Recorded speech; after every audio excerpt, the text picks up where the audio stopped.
Assalamualaikum warahmatullahi wabarakatuh. Perkenalkan, nama saya Naura Adelia dengan NIM 122290055 dari program studi Sains Atmosfer dan Keplanetan.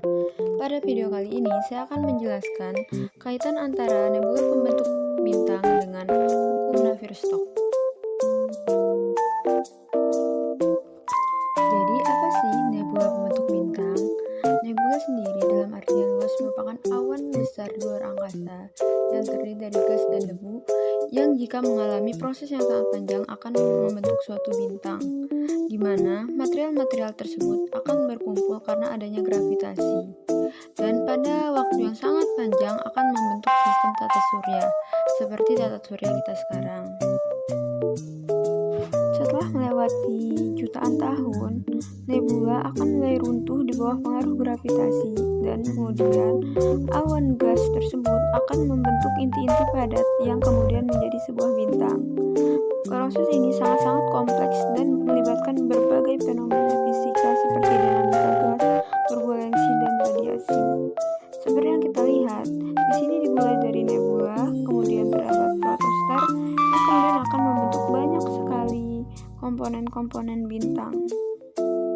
Nebula sendiri memiliki bermacam-macam bentuk dan ukuran, mulai dari nebula emisi, yang merupakan nebula yang sangat bersinar terang. Salah satu contoh dari nebula emisi adalah nebula Orion. Kemudian ada nebula refleksi, di mana nebula ini merupakan nebula yang tidak mengeluarkan cahaya sendiri tetapi memantulkan dari bintang terdekatnya, seperti nebula Pleiades.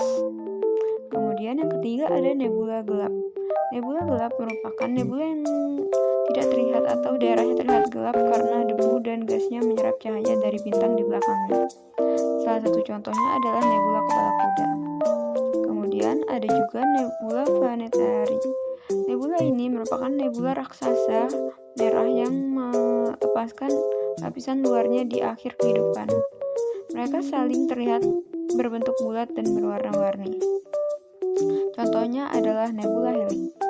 Kemudian yang nebula yang terakhir adalah nebula supernova, di mana nebula ini yang paling sering kita dengar. Nebula supernova merupakan nebula dari hasil ledakan dari supernova, yaitu ledakan yang sangat kuat dari bintang yang sekarat. Nebula ini terdiri dari material yang terlempar selama ledakan. Contohnya adalah nebula kepiting. Di mana macam-macam nebula tersebut akan membentuk suatu bintang yang kita ketahui selama ini. Kemudian mengaitkan Navier-Stokes dengan nebula, maka kita dapat mengaitkan fluida. Kita dapat membayangkan fluida sebagai gas dan debu yang dapat mengalir secara kompleks termasuk aliran turbulens.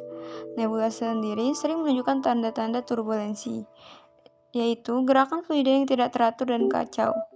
Turbulensi dapat dijelaskan dan dipelajari melalui solusi numerik dari persamaan Navier-Stokes.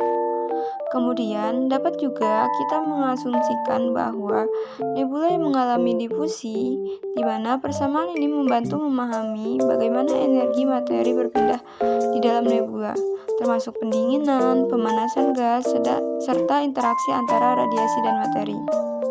Kemudian, pada saat gas dalam nebula mulai runtuh membentuk inti bintang, dinamika fluida yang dikendalikan oleh persamaan Navier-Stokes menjadi penting untuk memahami pembentukan dari protoplanet dan proses akresi materi ke bintang dalam bintang yang sangat terbentuk.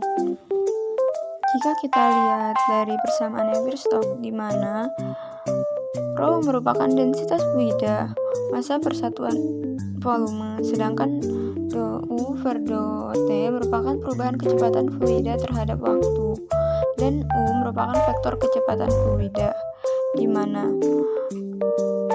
V merupakan viskositas dinamis resistensi internal fluida terhadap aliran, dan V merupakan gaya eksternal persatuan volume yang bekerja pada fluidanya, misalkan pada gravitasi. Terima kasih sudah menonton. Semoga apa yang kita tonton hari ini dapat bermanfaat di kemudian hari. Assalamualaikum warahmatullahi wabarakatuh. Dadah.